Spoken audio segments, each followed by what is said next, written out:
Hola, espero que estén bien. Les voy a hablar acerca del paper Tree Implies Chaos.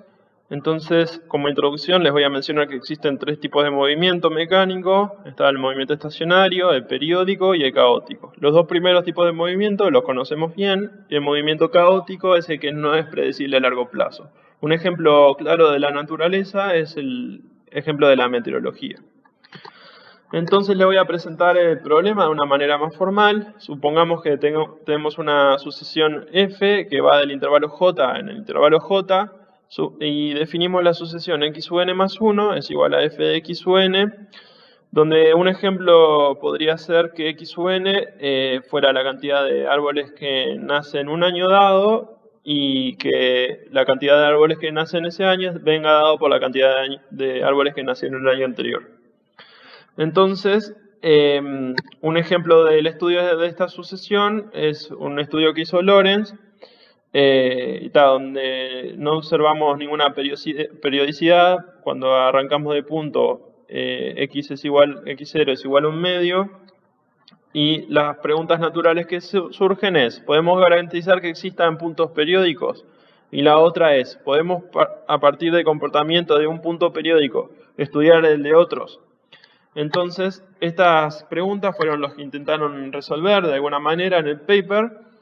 Y la primera pregunta de si existen puntos periódicos, en realidad la respuesta es que, respuesta es que si existen puntos de periodicidad 3, entonces existen puntos de periodicidad cualquiera. Entonces, además de probar eso,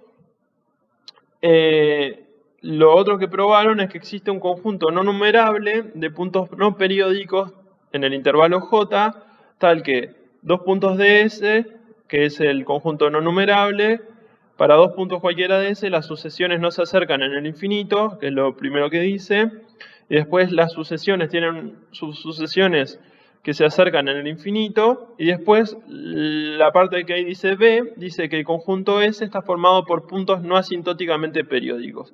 Que asintóticamente periódico es cuando tenés una sucesión que se acerca a una sucesión no periódica que se acerca a una sucesión periódica en el infinito. Entonces no pasaría para los puntos del conjunto S.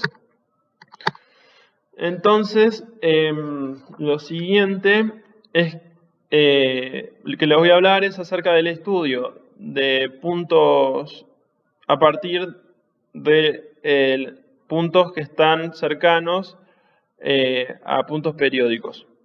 Entonces, se puede definir una condición muy sencilla que es la estabilidad asintótica, que implica que nos garantiza que los puntos que estén cerca de un punto periódico sean asintóticamente periódicos, pero sin embargo no nos garantiza nada para, la condición solo nos sirve para funciones que tengan la derivada de f de x menor a 1, pero un caso como ejemplo de la función de Lorenz, la derivada de f de x es mayor a 1. Entonces, en ese caso, todos los puntos periódicos serían inestables y nos alejaríamos. Entonces, no estarían siendo asintóticamente estables. Entonces, ellos hicieron un estudio, una manera de estudiar los puntos y su periodicidad o su comportamiento, digamos, es definiendo un punto límite que está dada la sucesión x u n. Si existe una subsucesión convergente a un punto i, entonces quiere decir que i pertenece al conjunto límite, y así se define el conjunto límite.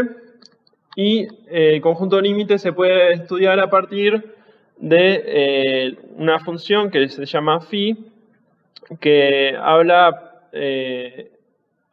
de la densidad de puntos que aparecen de la sucesión x u n en un intervalo dado. En este caso sería el intervalo a1 a 2. Y en el caso en que se puede definir la función g, que es la función densidad de la función phi, Y en el caso en que tenemos f de la manera derivada de x de f es mayor a 1 y todas estas condiciones, se puede probar que para todos los puntos de densidad mayor a 1, el conjunto límite es uno de esos puntos.